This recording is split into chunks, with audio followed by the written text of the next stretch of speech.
it's time to kick into our next session, which is Ambition into Action. So let's set the scene.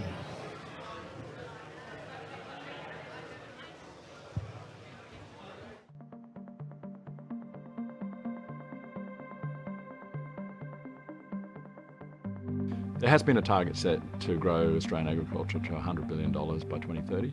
Really critical to improving and hitting that target is going to be new technologies and innovations.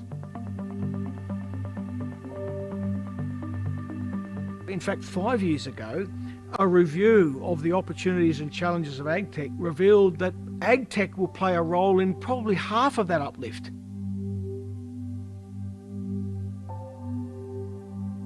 Everyone wants to work in an environment where they can use and enjoy the benefits of technology. We see that in society everywhere, and it's no different in regional communities.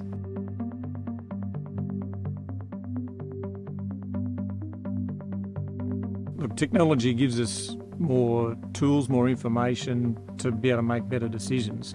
You can still run without it. But you know, you might be just guessing or using someone else's advice. This is what you should do.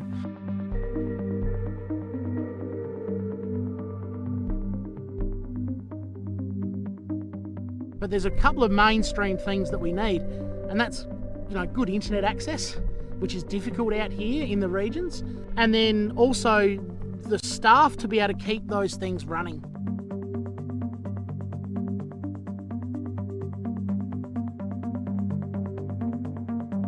The remoteness of agriculture has just been a big limiting factor in internet access and access to the technology to be able to deploy the Internet of Things or sensors and technology that way.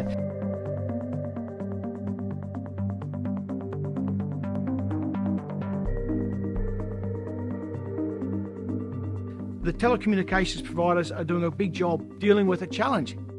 We are big, we're bumpy, and it's really hard to get information and data around in that environment.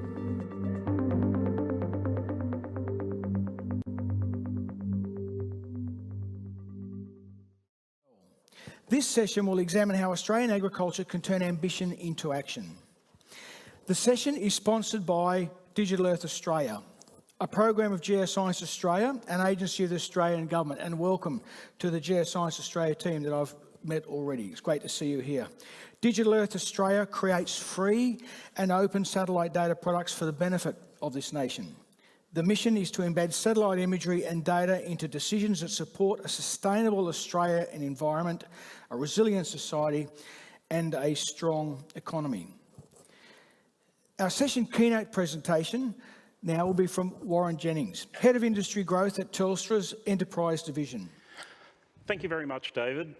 I'd actually like to start, if I may, with a short video that captures Telstra's vision of what industry digitisation means across a range of different industries.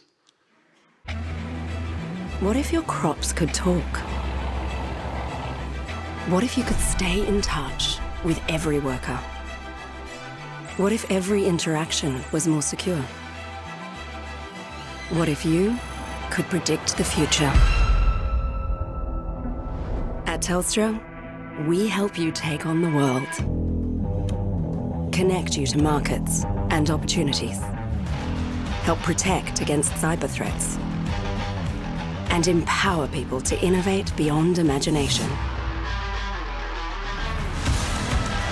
So go ahead, power up, scale up, transform your operations. At Telstra, we don't just connect your world, we connect you to a new way of doing business.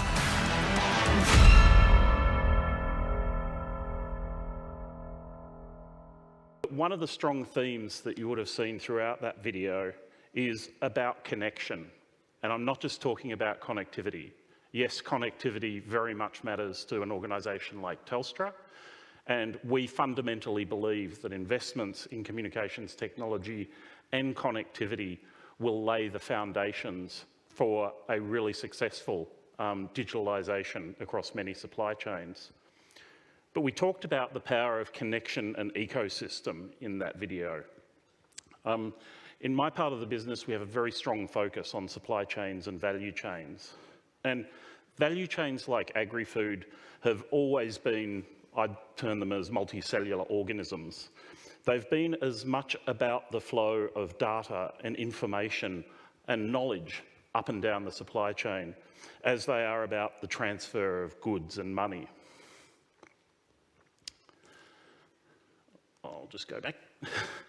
So supply chains globally, and Agrifood is one of the most fundamental ones to our existence, have faced all manner of challenges and disruptions, and digitisation is one of the key answers to those.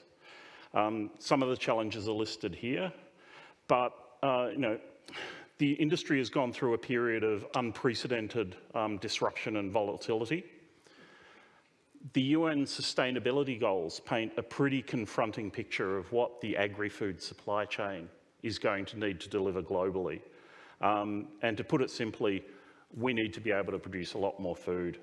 We need to be able to do it much more sustainably than we've ever done it before. And our distribution has to get a whole lot better. Essentially, there is far too much wastage and shrinkage across our food supply chains globally. And on top of that, we've made our own challenge in Australia that David's already mentioned, reaching that target of $100 billion of on-farm output by 2030, which is an interesting challenge, and we've made good progress, but there's a lot more work to do. Simultaneously in agri-food, we're facing unprecedented volatility such as COVID and geopolitical tensions that have retaught us the importance of supply chain agility, supply chain resilience, and supply chain security. In Australia, we have an incredibly tight labour market. Now, the Bureau of Statistics have published data that suggests we probably passed the peak period of labour tightness in about April or May this year. But that high-level statistic doesn't tell the whole story. In a lot of the skills that are required for industry digitalisation, like data engineering, data science, operational technology integration, we effectively have 0% unemployment in Australia in those areas. And of course, for those organisations based in rural and regional Australia, access to those skills, even when they are available, is more problematic. And added to that is the nice curveball of what is potentially going to be a very deep El Nino cycle and the complexities that's going to introduce as well. And as well as that, there is an exponential increase in the demands from customers, from investors, from financiers and from regulators for us to be able to evidence that we are operating our supply chains in a sustainable and environmentally responsible way.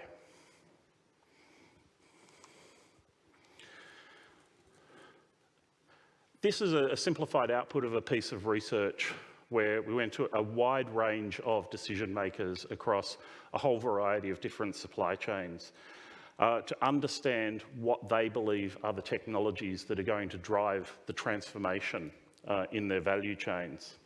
And the size of the white bubbles is representative of the number of people who responded around those particular technologies. It should be no surprise that every single one of these is about data and about collaboration around data.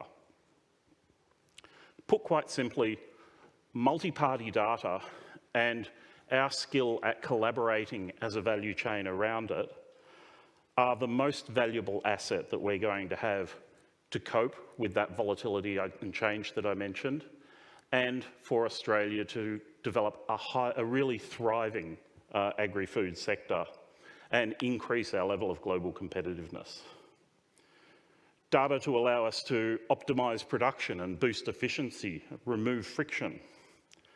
Data to allow us to rapidly reconfigure our supply chains in the face of shocks like COVID or things that are happening in the Middle East as we speak. Multi-party data that can be used to create new value pools through data-centric products and services, both for the agri-food supply chain and for its customers.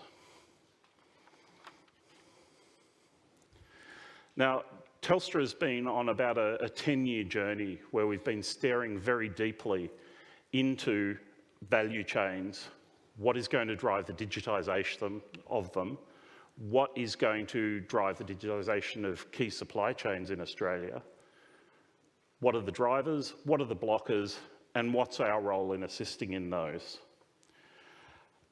We've conducted, at this stage, probably hundreds of proof of concepts, proof of values, and full-scale production deployments around multi-party data, and we've interviewed literally thousands of decision makers during that time in areas ranging from health to logistics to medical research to agri to weather data to water management. And we've made some what we feel are really valuable learnings during that. And I'm now going to talk about 4 more recent collaborations that we've had with the agri-food sector, and some of the things that we've accomplished and some of the things that we've learned throughout that. The first of these is, I think, really topical, the one at your top left, because it's with Food Agility and Charles Sturt University, effectively exploring ways to help the industry cope with data fragmentation. The fact that we have a highly fragmented IoT ecosystem, farm management information system ecosystem, and it's very difficult to get the data flowing between them. So with CSU and Food Agility, we've deployed a ubiquitous data fabric across the global digital farm with 3 aims. The first of those is to make it easier to bring together the complex data that the farm needs to optimise its commercial operations, because it's a fully commercial farm. The second is making it easier to get great research and teaching outcomes. The research outcomes, we did some work with a few universities a while ago that indicated about 30% of the budget for most data-centric research projects in ag goes to just repeating the same data engineering that every other project has had to do. So we're looking at taking that out by a platform approach that lets that money be returned to research, and great teaching outcomes because it makes good quality data available for use in teaching programs such as the data science program here at Charles Sturt University. And thirdly, one of our key tenets around that platform is to make it easier for ag tech to develop and deploy new solutions that add value for the industry and for their shareholders. Moving around clockwise, let me talk about our crustacean overlords in operational applications. This is a piece of work that we conducted with IBM. Together, we won one of the 4 proof of values for the Australian Agrifood Data Exchange Initiative, as it was called then, around Western rock lobster. Now, Western rock lobster is a high-value, high-margin fishery, and the margins are based on the fact that it is sustainable catch from a scientifically managed fishery. And the brief was to establish evidence of traceability using existing digitised data broken up into silos and existing in different forms across the value chain. We proved that was possible, and we also did a lot of work around the viability and feasibility and discovered that almost every industry participant thought that establishing that traceability was a good thing, registered trademark, but not enough of a good thing to actually cause them to invest and to overcome the hurdle of sharing commercially sensitive data.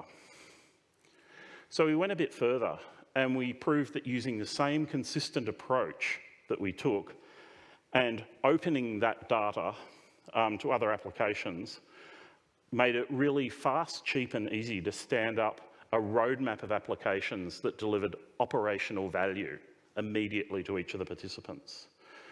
To the fishers through catch planning, so they were able to have information in time to catch up to their quota, so they were not at risk of fines, but they weren't leaving money on the table either. Helped with their landing planning, understanding balancing diesel use with finding the optimal port to land their catch to get it to market at the best grade. Transport planning, so that the transport operators had the right amount of capacity at the right ports at the right time to get the catch to processors as quickly as possible in the best condition. And for the processors as well, optimising their capacity so they could understand early what catching grades were coming their way, but importantly, they could incentivise the fishers to drop catch at ports where they had capacity available and hence were more likely to achieve a better grade.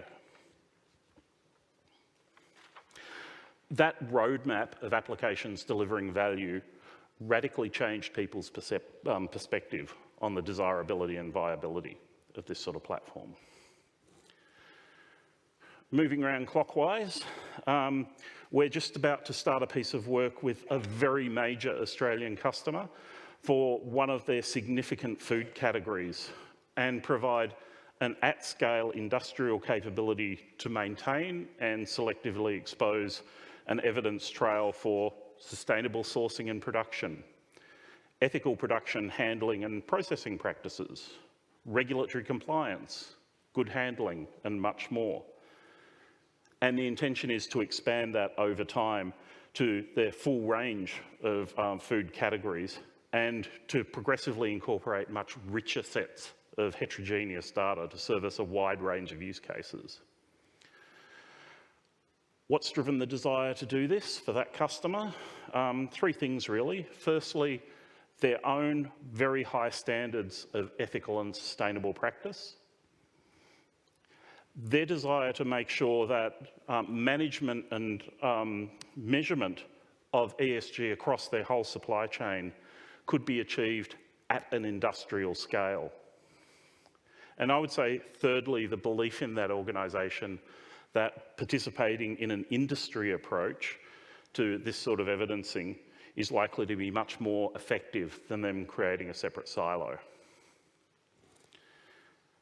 And finally, although you can see some harvesters there, this is actually a piece of work where we've partnered with IBM again and with Meat and Livestock Australia, who co-funded this research. A very significant piece of research around the red meat value chain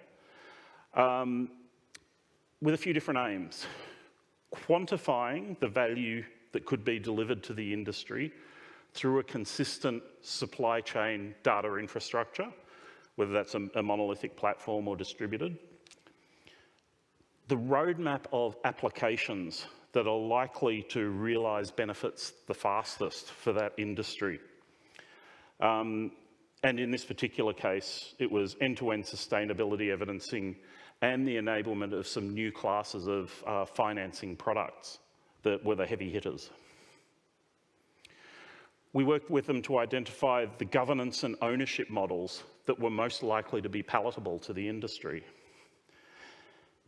And to understand, with that new value that I just mentioned being created, where that value accrues. So in other words, who are the parties who are most likely to contribute to the development and evolution of this sort of platform?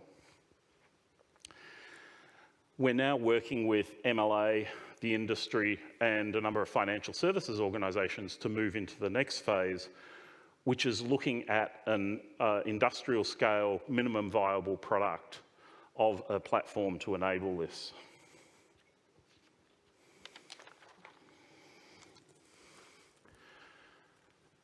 So throughout all of the research we've done, all of the proofs of concepts, all of the deployments, we've had a really strong focus on principles.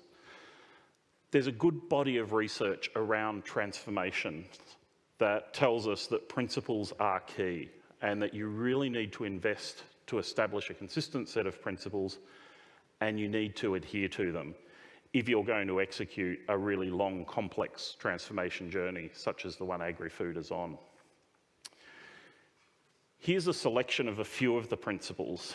Some of those guide the what, so in other words, the sort of solutions that Telstra is developing, and some guide the how, so how we work with the ecosystem to do that. And I'll talk about a few of them. One of the things we learned early on is don't try and disrupt the ecosystem, and particularly the innovation ecosystem. Most supply chains have a rich ecosystem of solution providers who are working to add new value and create innovation already. We've taken the position that our role is to enable and facilitate those rather than to try and, say, disrupt agtech in Australia. It's important to create multiple sources of incentives for participation, particularly for data owners, and not to try and disrupt data ownership. So we believe our role is to help inform data owners around what data ownership means, for example, through our contributions to the NFF Farm Data Code. And with my sort of pragmatic ex-miner's hat on, to help people understand that data isn't the new oil. Data is sand. Data is actually overburden that you need to sift through to get to the insights that are actually the oil, the things that add value. So unshared and unused data has negative value. It's actually a pure cost. I mentioned the 4 S's there. They're one of our guiding principles. You have to design industry infrastructure according to these principles from the very beginning, because it's almost impossible once participants are using the platform, deriving value from it, to try and retrofit these on. The great philosopher Ralph Wiggins from the Simpsons would say, that's impossible. And also, digital infrastructure, whether it's centralised, distributed, industry-owned or whatever, has to be robust in the face of uncertainty. So we make a decision to focus on a killer roadmap of applications that deliver value and not a killer app, because humans are notoriously awful at predicting what the killer applications are going to be that will drive value. And also, it's important to understand that the data infrastructure, the data that underpins this sort of infrastructure, is evolving incredibly fast. So at Telstra, for example, 8 years ago, we made a decision to completely re-engineer our internal data infrastructure that's used to run our operations. We assembled a world-class team of about 600 data scientists, engineers, architects, etc. And we designed and set about building an absolutely cutting-edge data infrastructure for Telstra. 18 months into that build, it was obsolete. We had to go back to the drawing board, start again, and re-architect to allow for the rapid evolution of the underpinning technologies. So, I guess to my asks of each and every person here, I absolutely believe that if we're going to have a more resilient and competitive agri-food ecosystem in Australia, digital infrastructure is absolutely critical. It's at least as important as the physical infrastructure that supports the industry. So I would ask 3 main things of everyone here. Firstly, focus on principles. So large technology providers like Telstra stand ready to invest, and we're already doing that. But to accelerate that, the industry has to agree the principles, norms and standards that it will accept and operate by. And only the industry can do that. You need to advocate hard for data infrastructure, as hard as you do for physical infrastructure or for regulatory infrastructure such as our biosecurity framework or trade agreements. And finally, focus on finding the funding, governance and ownership models that will cause the industry to continuously invest and evolve this sort of infrastructure. And my hypothesis is that's going to be different for different sectors. But the best way I know to ensure that industries invest in the future of data infrastructure is to make it crucial to delivering real, immediate and measurable operational value, as well as great strategic outcomes. Thank you. Thank you, Warren. That's a very thought-provoking start to lead up.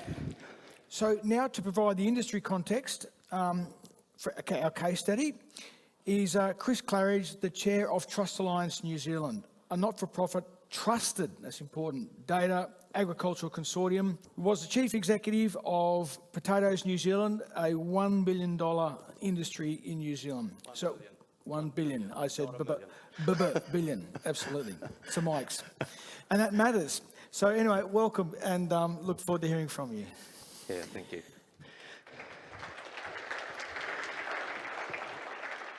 Tēnā koutou, tēnā koutou, tēnā koutou katoa. I'd like to honour the ancestral owners and thank the organisers for inviting me to talk to you today about a project that we're running in New Zealand. We started this about 4 months ago, so we're in the middle of it. So I'm going to brief you on what we call our Digital Farm Wallet project, and my thanks to the Ministry of Primary Industries in New Zealand for their financial support. Just to introduce very quickly the Trust Alliance, we have a number of members and supporters. We are a broad church encompassing supply chain from the retailers, supermarket chains, farming organisations, farm management systems, and the odd Australian organisation, RMIT. To give you some background, and I note I've got 15 minutes to walk you through quite a sizable project, so if you've got any questions, happy to take those in the panel, and also afterwards, if you'd like more detail, I'm happy to sit with you. This came from a project we were running to do with potatoes, which are good for you.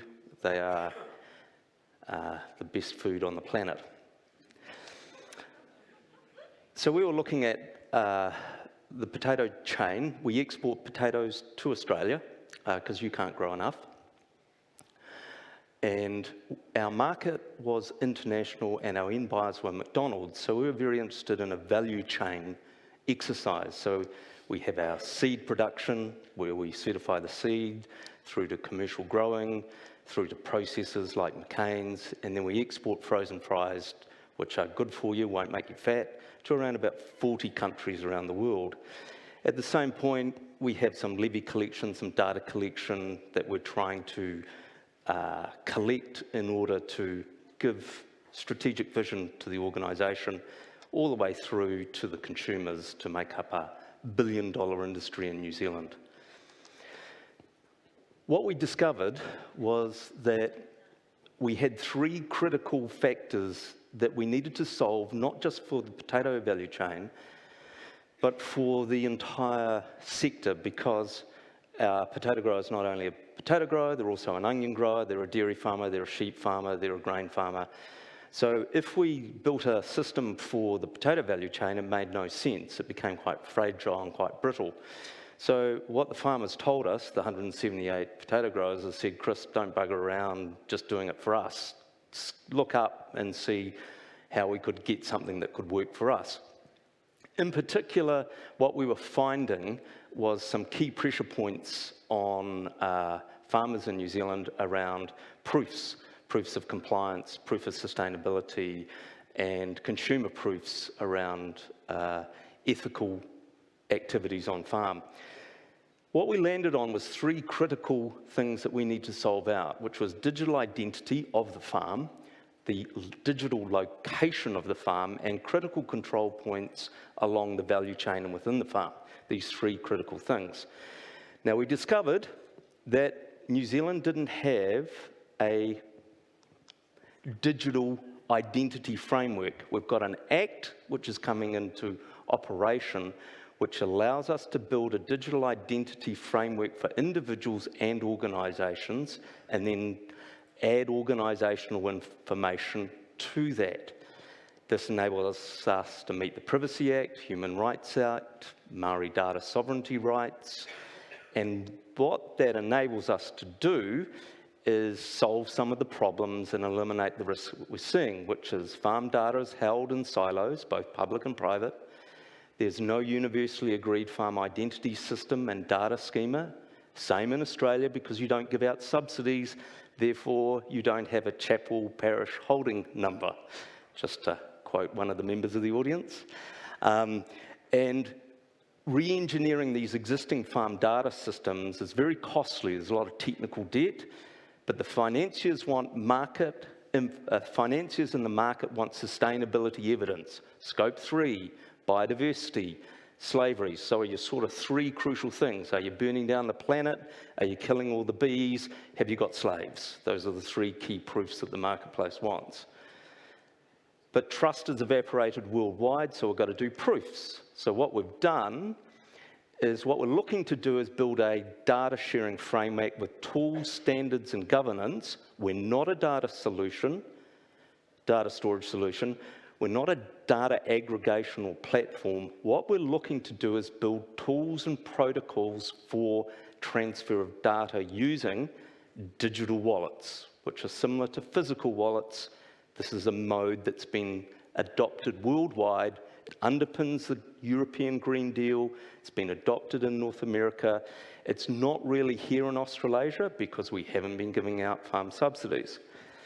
So what we're looking at is, how do you use verifiable credentials, decentralized identifiers, digital wallet technology in order to share data so farmers can maintain data sovereignty rights, they can permission the transfer of data between parties, but we don't appoint one data system to rule them all. So we've come up with this concept of a farm wallet or a data manager.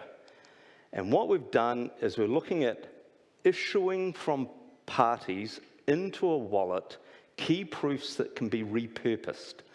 And here they are here. What we've done is set up a pilot using greenhouse gas emissions report, a farm geospatial boundary, a farm identity, and a nitrate emissions report from separate parties, putting it together into a common data framework, and then pushing it to relying parties who can rely on it. That's what we've done, using technology that's standard internationally, and we've simply just brought it to New Zealand. We haven't invented anything, we've just architected existing systems. And we've created a farm digital wallet sponsored by Federated Farmers, and we've created this pilot where we're taking a greenhouse gas emission, a nitrate application from a fertiliser company, a farm identity from Federated Farmers, and we're creating verifiable credentials that we can supply to the three Bs: the buyer, the banker, and, when we're being nice, the bureaucrats. If you're not being so nice, you can find something else beginning with B. And what we're doing is creating a governance framework for how that data moves around. The key issue here is, there's no one tech vendor. This is tools and protocols. We are not a tech platform. We want to make sure that we can change out, have different wallets with different providers, different tech coming from different parties. That ensures that you're resilient. Let's have a look at what we've done so far. Remember, we've been doing this for 4 months, but this is building on 4 years of work where we've looked internationally. Now, what we're doing is establishing digital connections between data sets. So we're taking a greenhouse gas emission report to enable us to do the Scope 3 emissions for the bankers and the buyers, which means the buyers can then tell the supermarkets, yep, we're all good, and they can tell the bankers, yes, give us a sustainable loan. Of course, the banks are really keen on giving out money. So let's look at the first one. We've got a Federated Farmers farm identity. This is a digital identity that's been issued by, in this case, we're mocking up Federated Farmers issuing it. Why? Because we don't have a unique identifier in New Zealand for farms. Why? Because we stopped giving out subsidies in the 80s. So similar to the Australia, you don't know who the farmers are, where they are, and what they're doing. There's no big picture. There is in silos. Yes, in sectors there is, but overall, so therefore building a verifiable credential model for international markets gets really hard to do, and DAF will really struggle to do it, because you can't tie proofs back to the farm because you don't know who the farm is. That's the bit that we twig to. We also do not want central government necessarily holding a centralised farm registry, just quietly. And I would recommend strongly that you don't let that happen here for a whole number of reasons.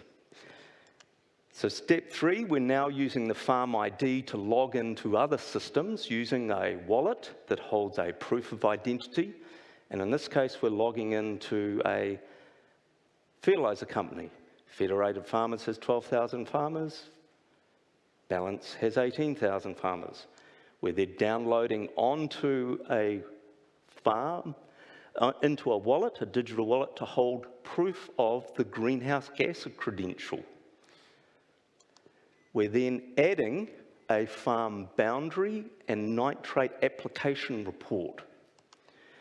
And you can see there downloading, get the farm boundary ID, get the NCAP credential, and we're gluing together the various data sets, but we're not doing it inside a system, we're doing it in a decentralized mode, which is brilliant because then the farmer has control of it.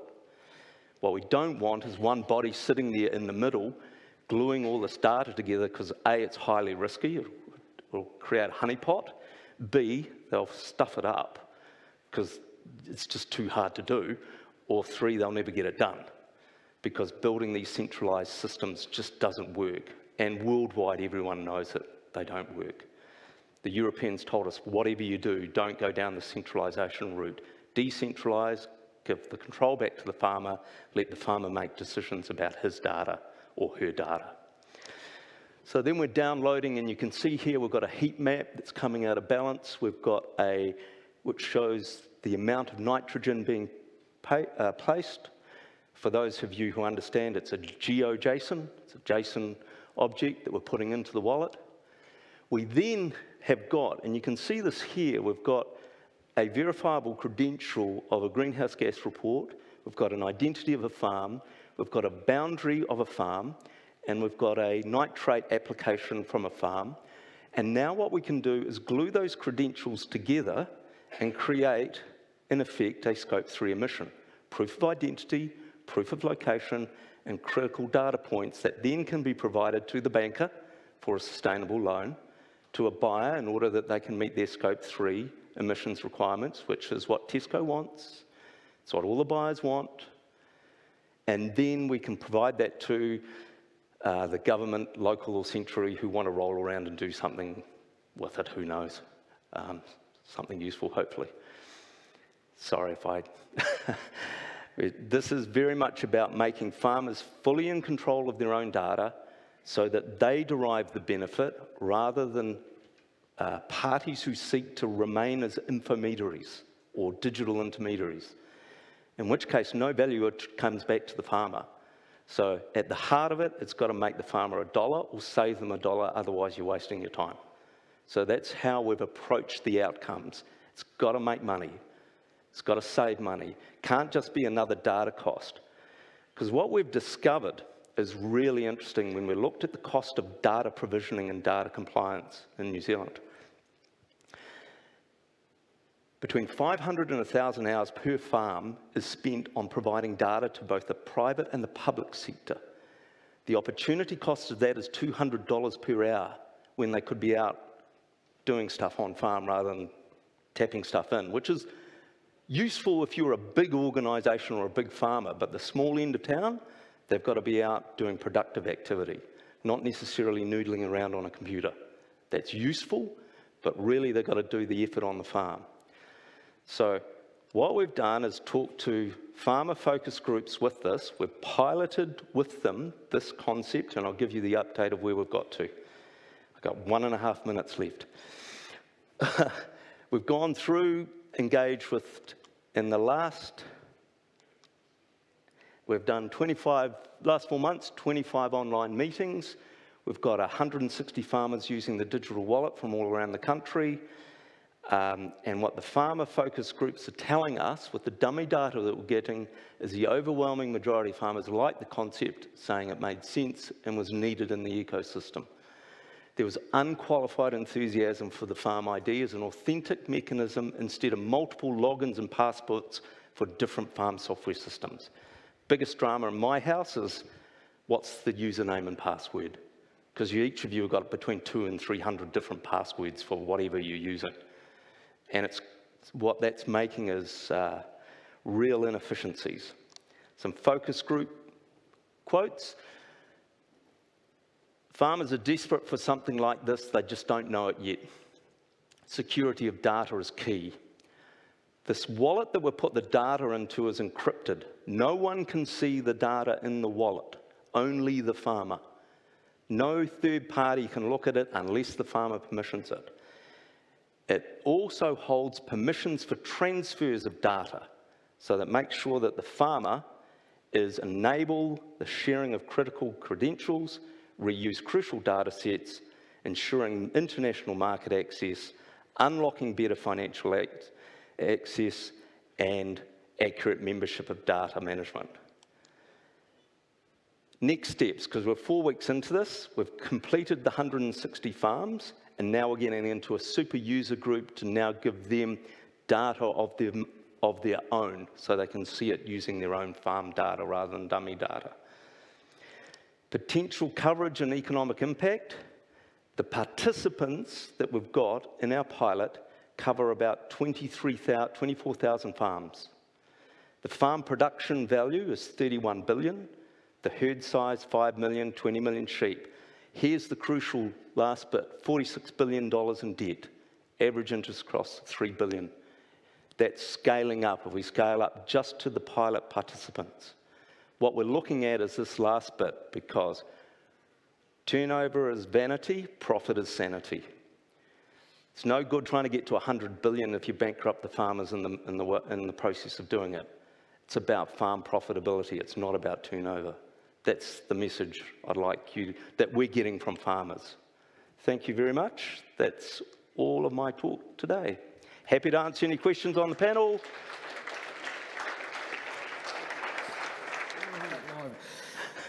Thank you, Chris. That is, turnover is vanity, profit is sanity.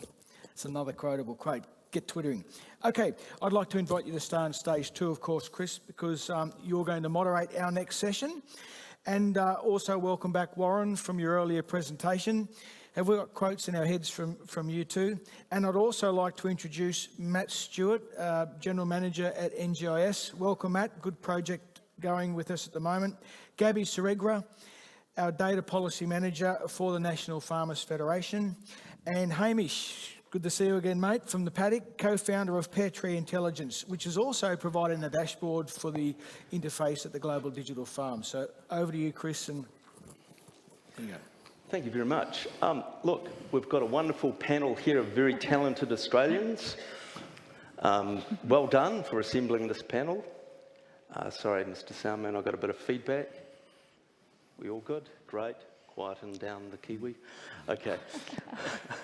Each one of the panel members is now going to give you a brief minute introduction about their vision for getting you to $100 billion by 2030, I think is the target.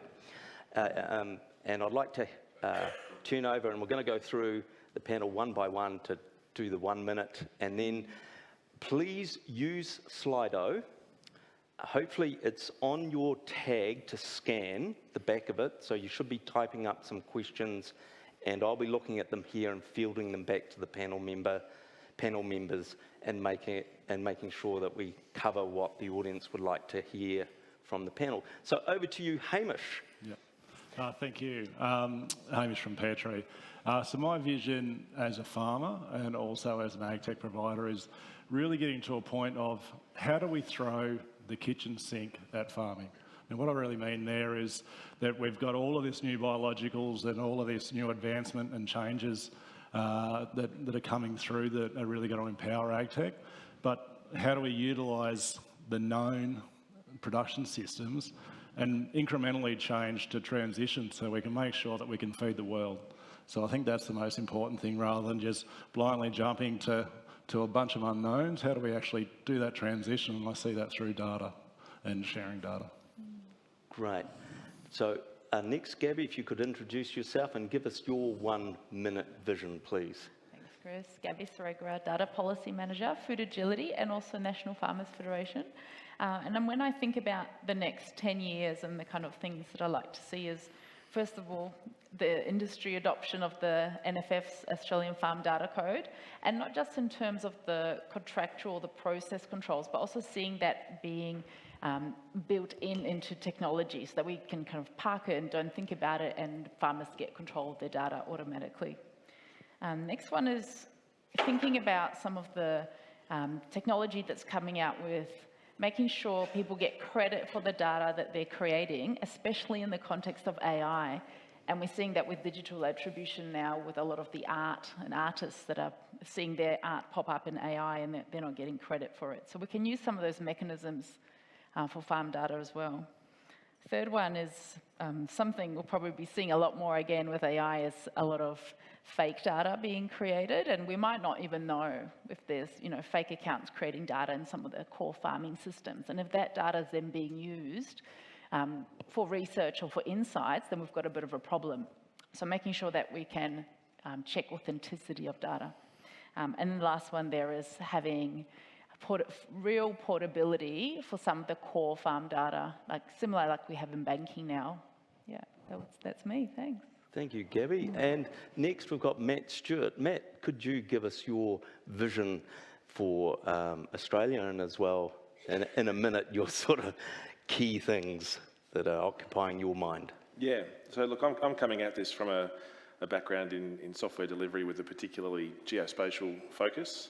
I've led the delivery of a couple of agtech products and a mining rehab platform, and then more recently sort of into the geospatial technology space. And for me, I've seen lots of attempts at bridging this opportunity gap in lots of different industries, not just ag, a couple in ag, but more broadly.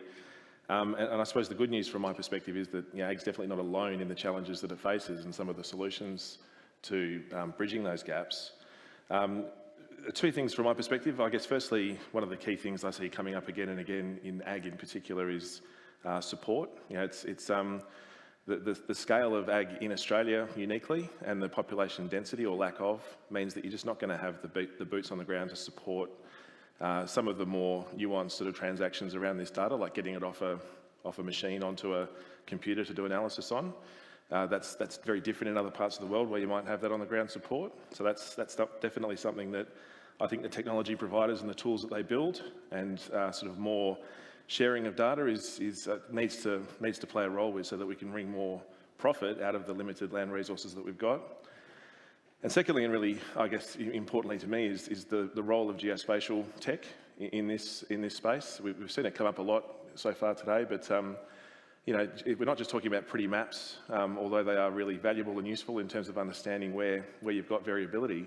It's really about driving decision making based on location and managing different pieces of dirt differently, and sort of using some really recent changes in the accessibility of geospatial tech in the cloud, and it becoming a less niche and less specialist area as every year goes by. So I think geo can really help play a role in this as well. Thank you very much, Matt. Now, last we've got Warren, and thank you on behalf of the audience for a wonderful presentation. Good to see the work that Telstra is doing. Can you give us a 1-minute overview of where you see the vision going? And I know you touched on this in your presentation really well. Can you distill it down to a minute? That's the challenge. Sure. The vision that I'd like to see for Australian ag is one where we unlock the power of innovation that's in the industry. Whether that innovation is around technology, whether it's around things like new varieties, whether it's around new product constructs. The Australian industry has always been very innovative, I guess, at the ideas end. We've been very innovative as far as adopting global good practice. We've had a lot of friction as far as connecting those two together and taking IP generated in Australia and translating that into scale straight away in Australia. I think a lot of the innovation that will drive the industry to profitability going forward is around data. So I would like us to focus on solutions that take away a lot of the friction of being able to share and innovate around that data. Thank you very much, Warren. Right, you've heard from the 4 panel members, please urge you to use Slido to direct questions. I've got a series of questions, or you could vote for something that you find popular. Again, access to Slido is via the QR code on the back of your lanyard. The first question this is the most popular question. I can see the number that's voted here. So back to you, Warren. This is the topic that comes up. For some farmers, it's quite an issue, is this issue of connectivity. And one of the questions being posed is, Starlink is providing an alternative connectivity solution for regional locations. How does Telstra fit into that, and how are they going to respond? Does that push you to compete with them or improve? And if you could expand on the connectivity issue and what Telstra is doing to address that, to alleviate the concerns. Sure. So connectivity in any industry is actually a toolkit. There's a whole variety of connectivity technologies for a whole variety of applications. For example, much and all as Jonathan Medway would like every vehicle associated with farming to be a 70 series Land Cruiser. That's not the case. Different vehicles have different purposes. And it's the same with communications technologies. We're fortunate to live in a time where the size of that toolkit and the availability of that toolkit is getting much richer. So there are cellular technologies like our macro network, whether that's focused on phone calls and data or whether it's focused on IT, to the low Earth orbit providers like Starlink, who incidentally we partner with. We partner with two of the low Earth companies, Starlink and another one called OneWeb. Whether it's fibre connectivity, whether it's some of the more proprietary IoT technologies, the point is there's a rich toolkit of connectivity available to farmers today. We see one of our roles as helping the industry understand that toolkit of connectivity that's available to them and helping them make good choices around that technology. And that's one of the key pieces of work that we're doing with the National Farmers Federation, with Agrifood, and also in conjunction with NBN, helping to educate the community around the toolkit of connectivity available to them. Thank you, Warren. Now, this next question is interesting because this is from the farmer's perspective, and we do have a farmer on the panel. This is luckily, we do have and this is the question that the audience has asked, and again, 23 people want to know the answer to this, so it's a burning question. If farmers are having to share their data, and they give it, sharing it with other parties, what about other parties sharing their data back to farmers? What data from off-farm is useful or valuable to get back? Because at the moment it seems to be about farm data sharing is all about the farmers giving data, but how about some data coming back? Yeah, no, I think that's the really important thing to really, as I said at the start about my vision for productivity. So there's a couple of really good cases at the moment.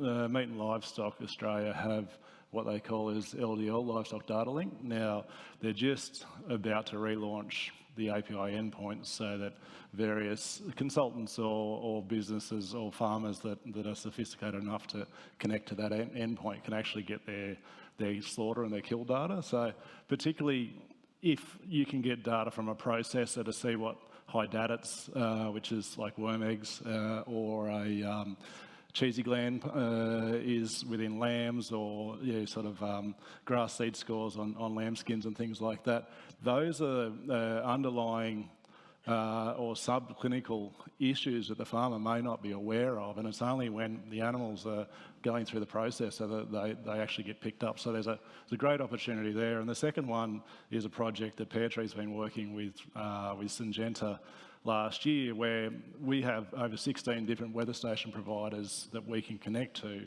And Syngenta has disease models based in Basel in Switzerland that we can provide the data to Basel for the farmer to give leading disease models for canola and viticulture, grapes and things like that. So that's where farmer buys a weather station basically to record rain and temperature, but no farmer buys a weather station for humidity. Now, humidity can be used for a disease model, can be used for fire danger index, it can be used for evapotranspiration, and all of these come from actually having experts, consultants, agronomists, or crop protection companies like Syngenta that can actually provide the insight. Taking information to an actionable insight is where the farmers can do it, and that's certainly what we've been focused on for the last 5 years. Great, that's a great, there's a couple of great case studies in there. Hopefully that's addressed some of the audience's questions.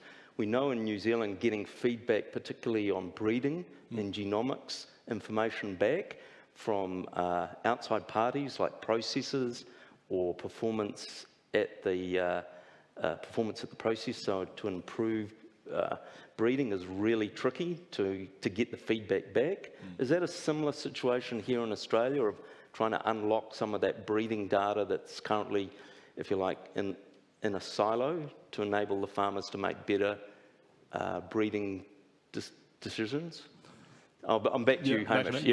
Look, so the interesting thing, and I think it'll jump into where Gabby wants to talk about sort of data ownership and all of that, is that the farmer supplies an animal to the processor, and the processor then does what the processor does, and so they create a second set of data. So there's a mix of farmer-owned data and processor-owned data, and so that, yes, the farmer should definitely have feedback, and that's where we hope to broker that over time. But the thing is making sure that that feed channel works, and that's been there hasn't been the ability until the last couple of years of APIs and actually having that transfer, and similar to what your presentation was about, building a maturity around, transparency of who owns the data, who should control the data, and then how that can be collaborated and built upon, because the more it's shared, the more value can be created for farmers if the farmers are in control, or the owner, the data originator, is in control. I'm just going to come to you in a minute, Warren. Can I pick up on this, because it's great that you jump. Yeah, I really want to hear from you on this issue, but I want to talk, Gabby, briefly about the farm data code and the work that you're doing around data ownership and farm data ownership, because it goes off farm, but it then has value added to it, and often it can be repackaged and sold back to the farmer, but the farmer doesn't gain any advantage from it. Not to say that that's going to happen here in Australia, but it just could. How does the farm data code address that sort of core issue of how does the farmer benefit from data sharing? How do they make money out of it? How do they improve their business? Yeah, sure.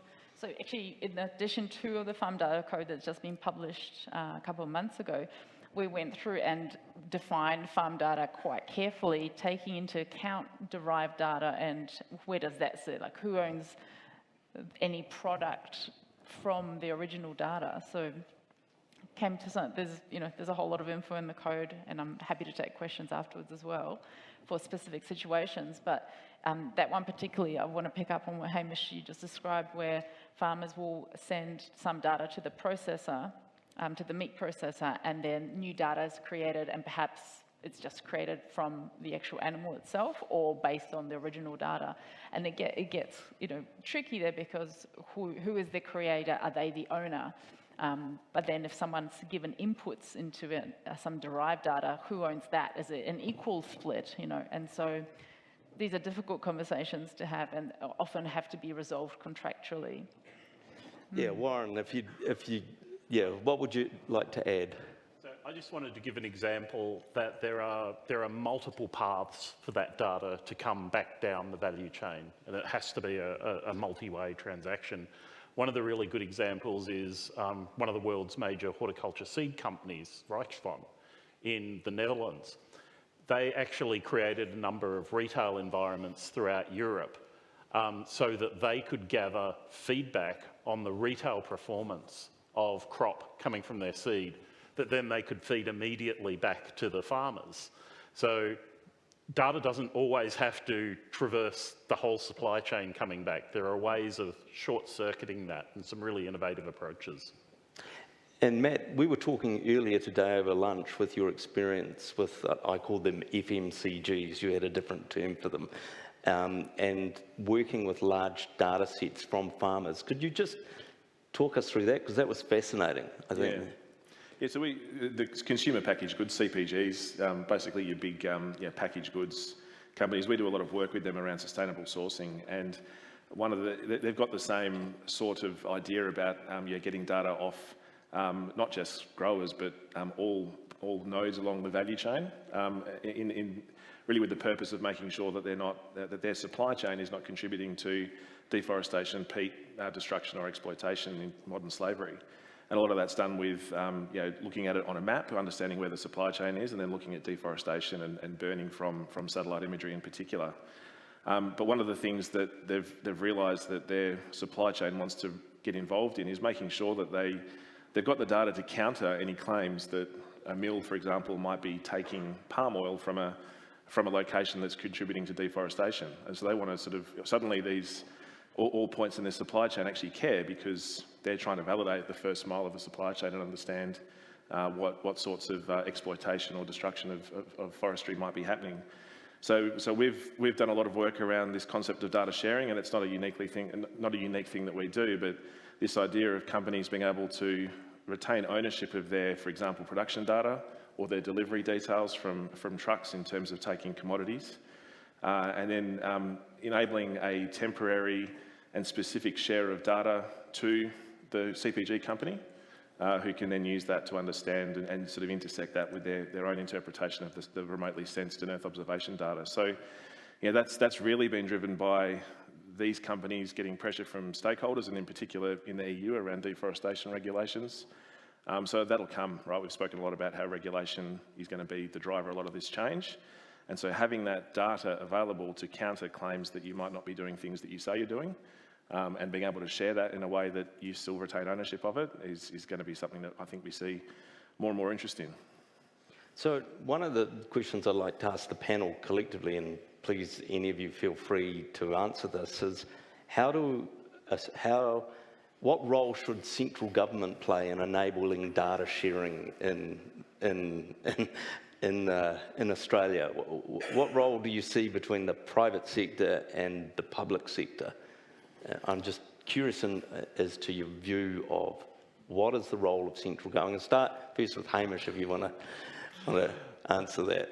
Thanks, mate. That's right, you get the hard pass. Yeah, look, I'd probably follow your words a minute ago, that I don't think it's the role of government to be there. I think the opportunity that government should play is really to enable the MLAs or the RDCs to bring exactly the question I answered before. Is there so much data within the processing and up the chain that could actually add a lot of value to farmers? So I think that the greatest thing is that to really be a carrot rather than a stick type of approach, that the data should be filtering down rather than having to only filter up. And I think that's, if they can actually get into that point, I think that's the greatest opportunity of actually creating, it's not an exchange, but just having the data that is benefiting the farmer firstly, that then they can say, right, well, I'll add A plus B in to get C or D. So. Gabby, what's the sort of, is there an NFF position on this in terms of the role of government and farm data, and what role would the... Probably my personal opinion, and I'm a big fan of the New Zealand data wallet, full disclosure, but making sure that there's, rather than setting, particular technologies, more specifying standards for interoperability and making sure everyone can talk to each other, but also coordinating a bit more, because there's a lot going on in Australia, as we've seen in the data and tech space in agriculture, and I think it's the coordination and the making sure interoperability works as well. Yeah. Matt, your view? Yeah, I mean, having recently just used MyGov to link a AVN to a record, I wouldn't trust the government too much with data, but or building solutions for it. But I mean, they've got a role to play, I think, in regulation. Looking at things like the GDPR in the European Union around sort of regulations about holding on to data, and you can easily extend personal data to location-based information, in particular on farms. And I think growers aren't going to be too happy if they have to share everything with the government. The government probably know enough in terms of what's available publicly with satellites and surveys and those sort of things. So there's definitely a role in terms of regulation, but no, I think there's going to be plenty of movement without them getting involved in building anything. Warren, over to you on this issue of industry versus the private sector. I'm just curious on your view. So my personal opinion, I think the central government, as you put it, plays a couple of roles, and they're facilitative roles.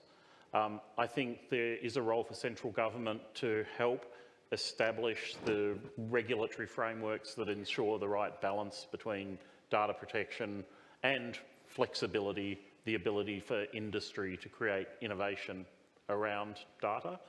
And I believe that it does potentially play a role in kickstarting and sometimes funding some of the experimentation that's necessary in the industry to do some of the things that I talked about, like establishing what are the right frameworks, the right norms, the right standards that the industry will adopt. So I see it playing a facilitative role rather than an implementational or controlling role.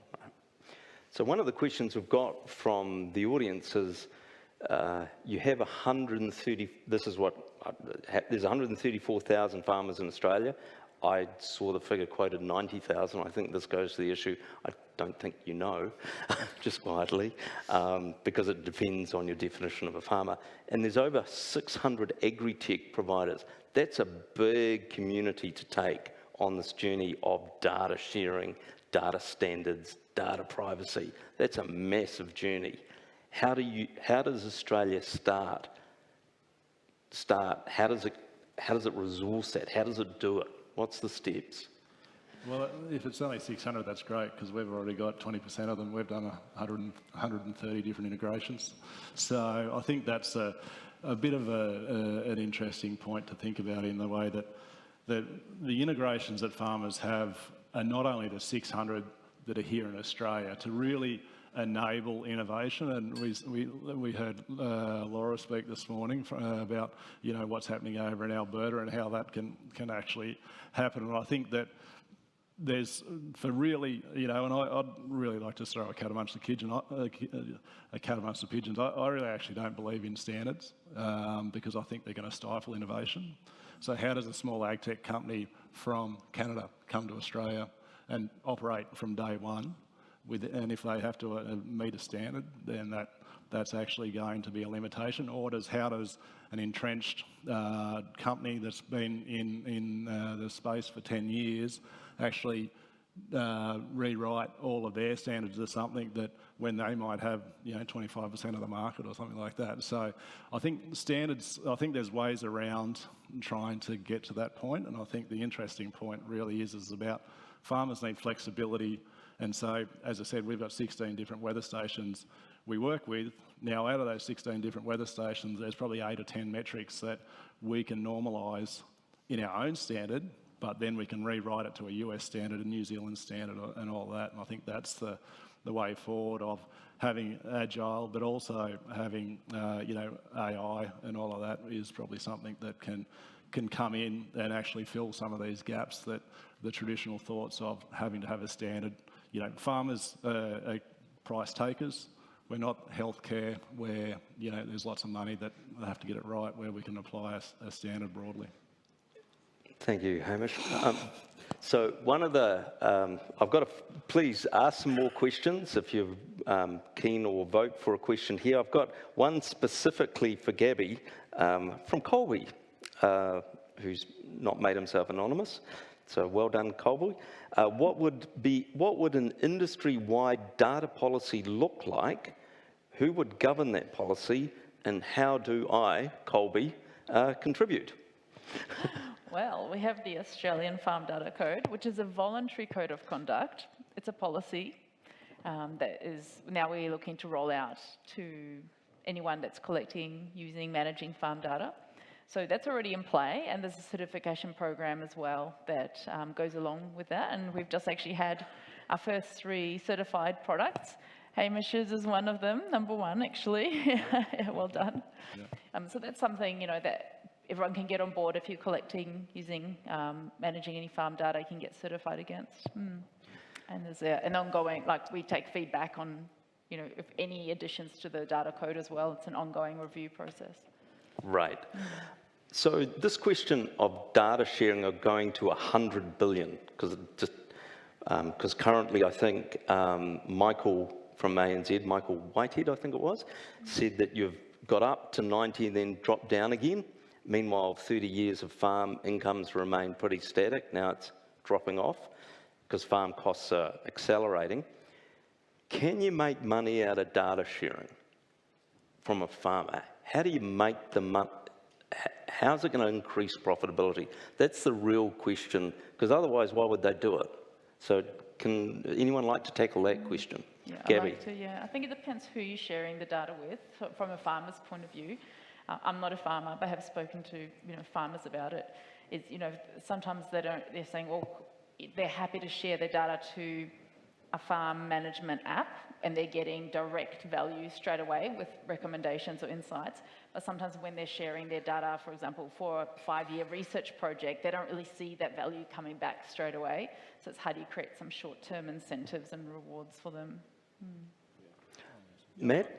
I think you're not going to be able to look at things like adoption of precision ag, variable rate input modification, that sort of thing, without, in most cases, sharing the data with someone who can sort of produce those derivative products for you so that you can use them. So, I mean, that's a big one that I've seen time and again, is that idea that the farm might be profitable, but you're leaving a fair bit on the table in terms of not managing profitability and your inputs in particular at a variable rate level. And the only real way that I think most farmers, I'll say most because there's certainly, as we heard before, this consolidation into sort of corporate farms and increasingly some of them bringing in data scientists and geospatial people to sort of do this for them. But in most cases, you're going to need your advisor or your consultant to work on a platform of some sort to understand what they need to be changing and sort of sharing that out and then getting those products back so that you can use them and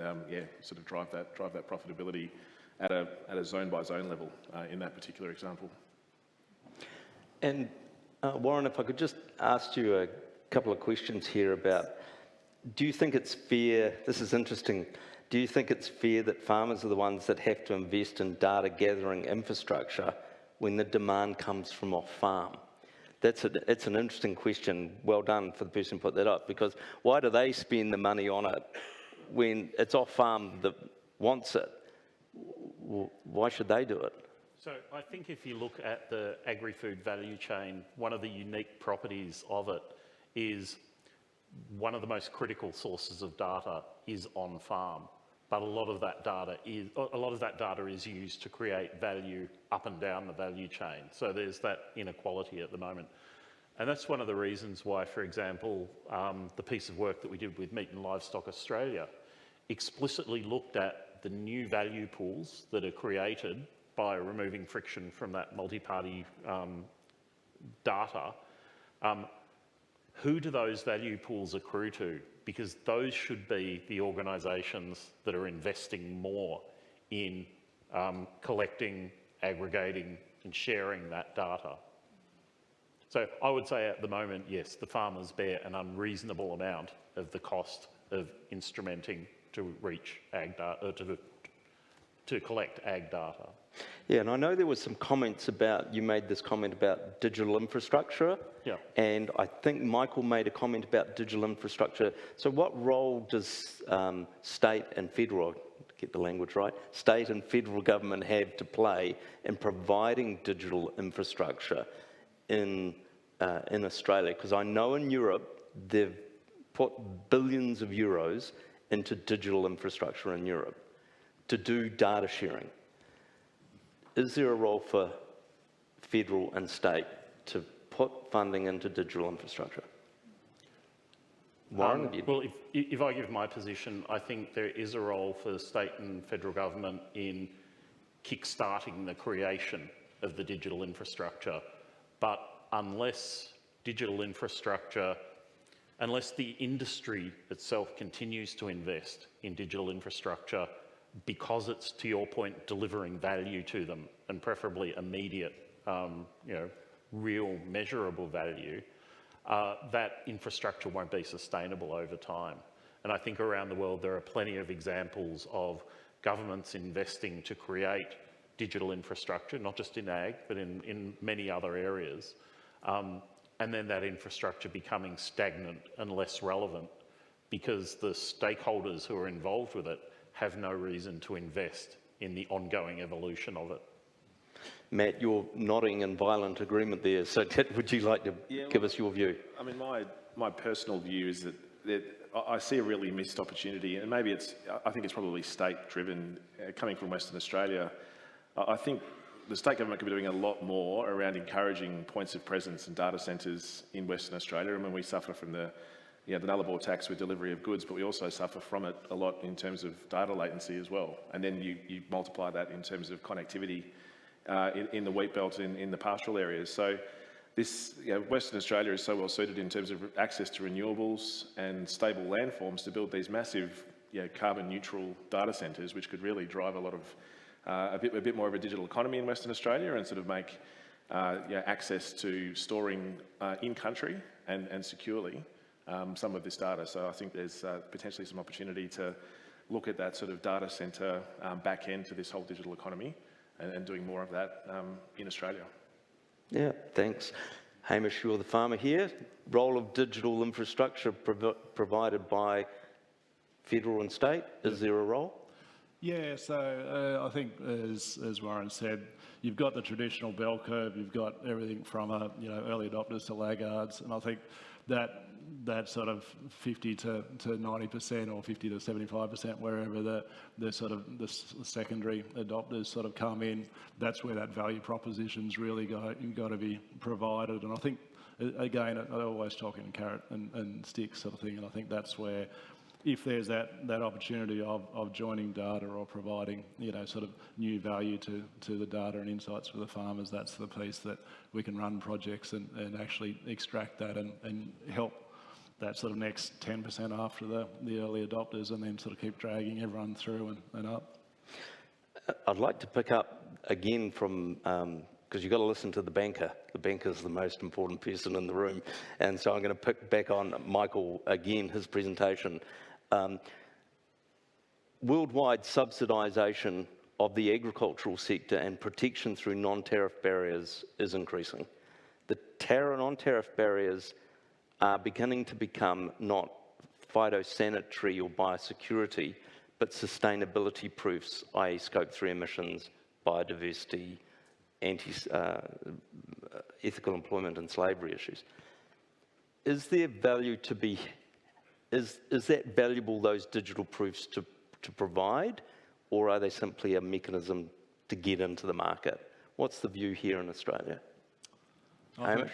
I think it's a ticket to the game now. You look at AgriWeb's in the room here today, and they're really doing a lot of supply chain, and they're like, there's 5 different or 7 different livestock management software, but they've particularly looked at trying to work out about how to, through daily management, business as usual data collection, how do you, from moving your mobs around, how do you actually get to that point to enable those little segments of data to then be provided through to a McDonald's or a Woolworths or a bank, ANZ, whoever it's going to be. And I think that's where the future of ag is. And then farmers are using the data, as I'm always, as a farmer, we should focus on productivity, working the best we can through the farm, but then if there is apps or IoT that can collect that business as usual data and elements of that, similar to what you're talking about at the wallet or other processes of just grabbing 2 of the key metrics out of each one of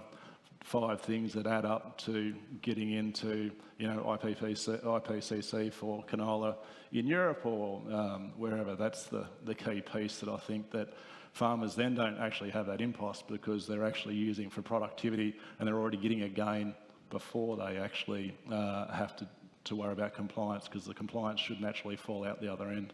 Yeah, so it's an interesting question, is these sustainability proofs, which have to be anchored to right back to the point of origin. Gabby, so what you're seeing coming out of the federal government in terms of their verifiable credentials, I know they're kicking off a big project around that to prove out, to build a verifiable credential framework for the Australian farmers to provide proofs to the international markets. How does that slot into data sharing? How does that work? And yeah, so and part of that project is to make sure that everything is permissions based. So whatever data might need to come from the farm is got the farmer's permissions around that, and then it's very clear for the farmer about what data is being sent, how far down the supply chain, and as much as possible minimise that data, which is the beauty of verifiable credentials, really, because you're not having to send all the data for all your inputs and all your costs and, you know, all your carbon that you use in that process, for example. All you need to send is the fact that you are carbon neutral or deforestation free. You're just sending that tick and not all the data behind it. So I think it actually plays really well into data protection for farmers. And Matt, following on from that, with your work with the, CPG, they're not FMCG.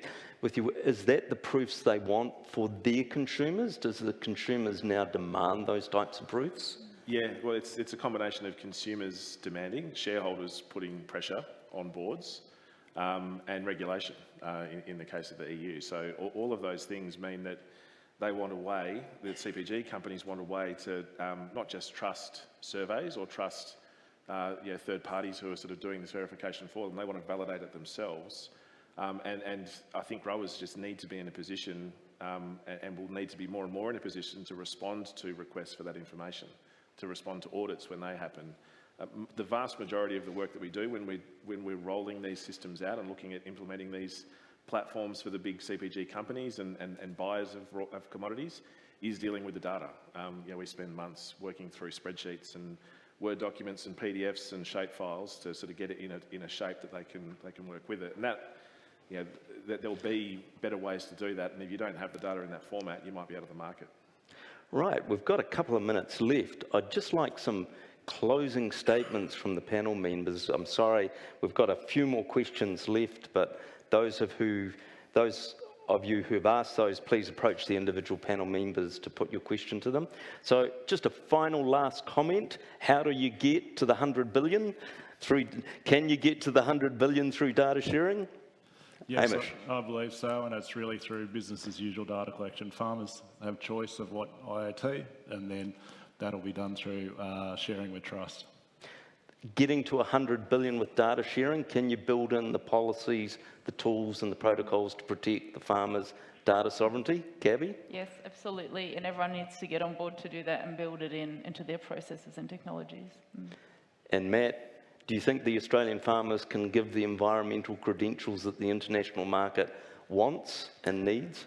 Yeah, I think the data's there to allow them to do it. The burning platform for them to jump on the change might not be quite there yet, but it's probably starting to smoulder. So yeah, it's coming.